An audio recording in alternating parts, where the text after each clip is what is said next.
கொடூர செயலை இழக்கின்ற அந்த ஒரு மனிதனுக்கு அந்த அறிவு அதை இங்கே பூர்த்தி செய்யப்படுகின்றதா என்று சொன்னால், உலகத்தின் இயல்பு, மனிதனுடைய பிறப்பின் இயல்பு, அவன் பிறந்தால் என்று சொன்னால் நிச்சயம் ஒரு நாள் இறந்தே ஆக வேண்டும் என்ற அடிப்படையிலே வீரப்பன் பல பேருடைய உயிரை குடித்தான். அதற்கு அரசியல் பின்னணிகளும் பக்கபலங்களும் இருந்திருந்தால் அந்த 48 உயிர்களை கொன்ற வீரப்பனுக்கு இந்த உலகத்தின் நீதிமன்றத்தில் என்ன தண்டனை கொடுக்க முடிந்தது? ஒரு வீரப்பனுடைய உயிரை மட்டும்தான் எடுக்க முடியும்.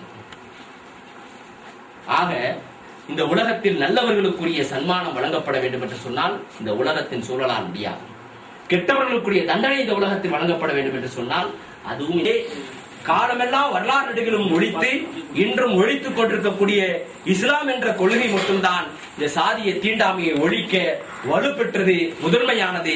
எனவேதான் அண்ணன் டி.எம். மணி அவர்கள் தலித்துடைய விடுதலைக்காக பல்வேறுபட்ட போர்க்களங்களை கண்டார்கள். எத்தனையோ கிராமங்கள் தீக்கிரையாக்கப்பட்டது. எத்தனையோ சகோதரர்கள் அந்த போராட்ட களத்தில் தன்னுடைய உயிரை தியாகம் செய்தார்கள்.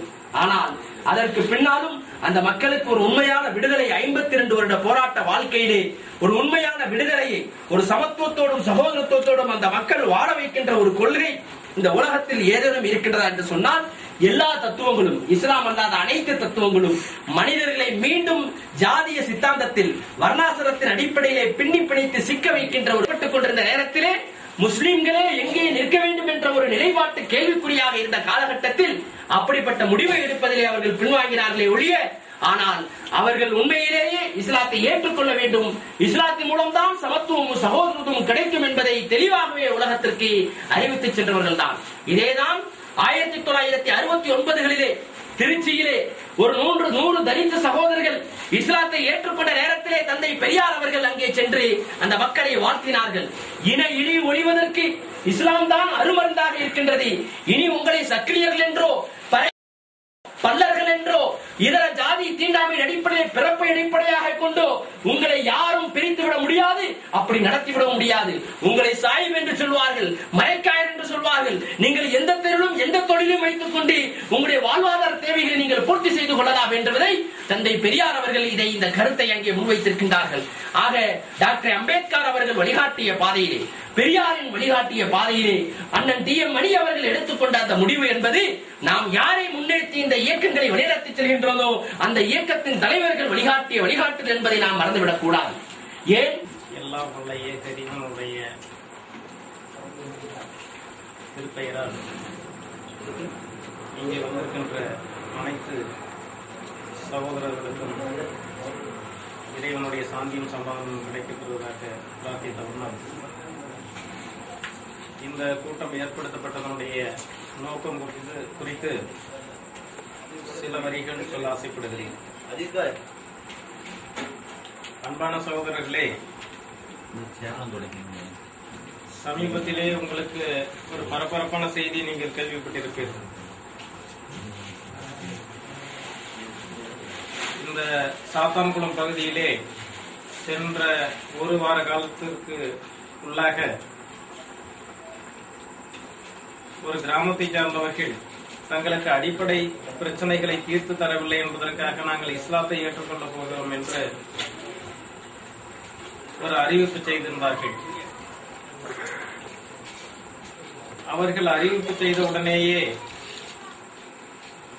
ஒரு 60 ஆண்டு காலமாக பிரச்சனையிலே இருந்து வந்த அந்த பிரச்சனைகளை எல்லாம் தீர்க்க வேண்டும் என்பதிலே அக்கறை இல்லாத அதிகாரிகள் அந்த தாழ்த்தப்பட்ட மக்கள் இஸ்லாமிய சமூகத்தைச் சேர்ந்து தாங்களையும் இஸ்லாத்தோடு சேர்த்துக் கொள்ளும், இணைத்துக் கொள்ளப் போகிறோம் என்று சொன்னவர்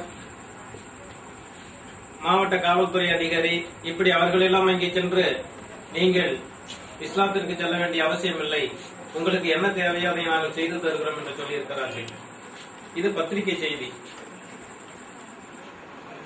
இந்தியாவில் பிறந்த ஒவ்வொரு மனிதனுக்கும் தான் எந்த மதத்தை விரும்புகிறானோ அந்த மதத்திலே இருப்பதற்கான, சேர்ந்து கொள்வதற்கான, அந்த மதத்தை பரப்புவதற்கான உரிமை இந்திய அரசியல் சட்டம் வழங்கியிருக்கிறது.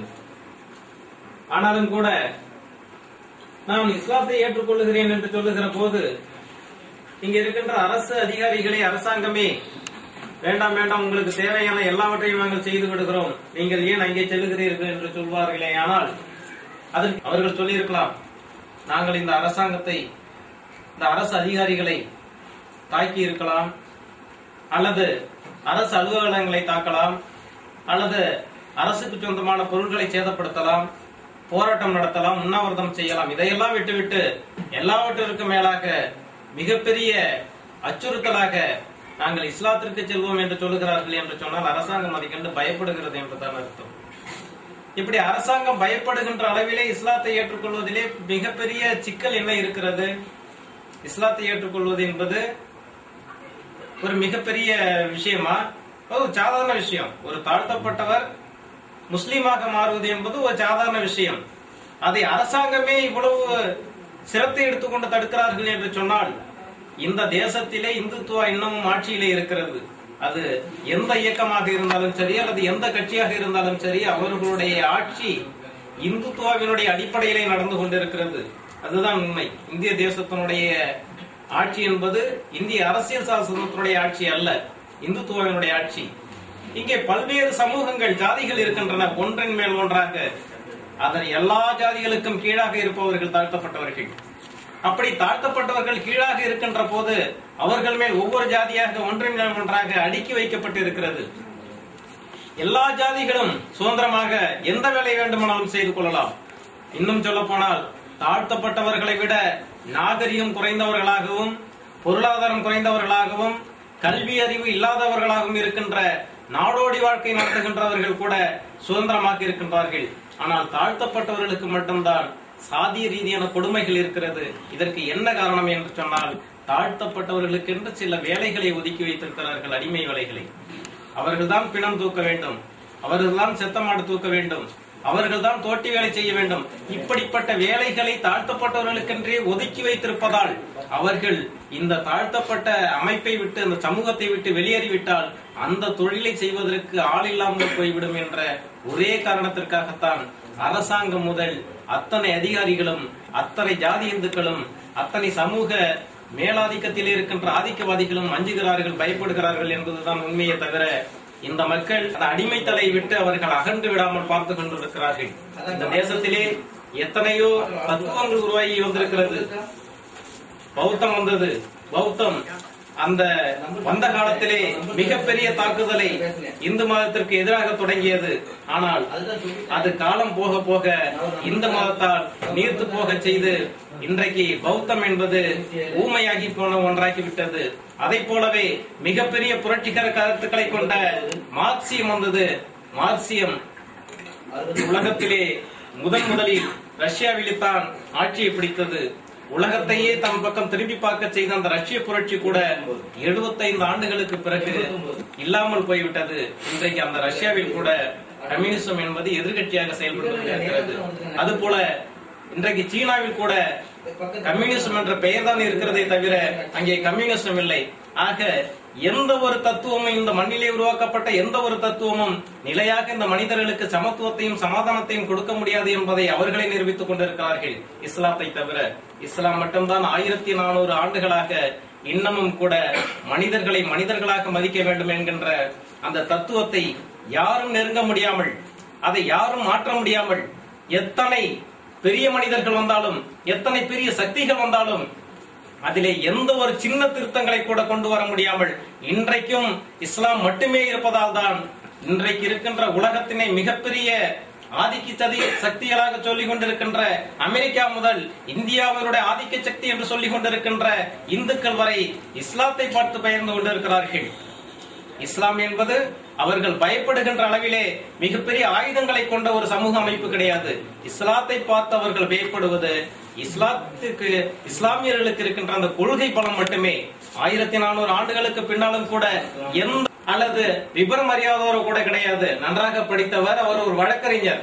அப்படி இருந்தும் கூட இந்த சமூக நிலை, இந்த சமூக சூழ்நிலை என்னை மனிதனாக ஏற்க மறுக்கிறது, நான் தாழ்த்தப்பட்டவனாக இருக்கின்றவரை என்கின்ற தமிழ் தேசியம் என்பது மேடையோடு போய்விடும். இன்றைக்கு தாழ்த்தப்பட்டவர்களுடைய வாயிலே மனத்தை திணிக்கின்ற அந்த கொடுமை கூட நாம் வாழும் இந்த காலத்திலே தான் நடந்து கொண்டிருக்கின்றது. ஆனால் இதையெல்லாம் பேச தயாராக இல்லாத தலித் தலைவர்கள் இலங்கையிலே இருப்பவர்களுக்காக கவலைப்பட்டுக் கொண்டிருக்கிறார்கள்.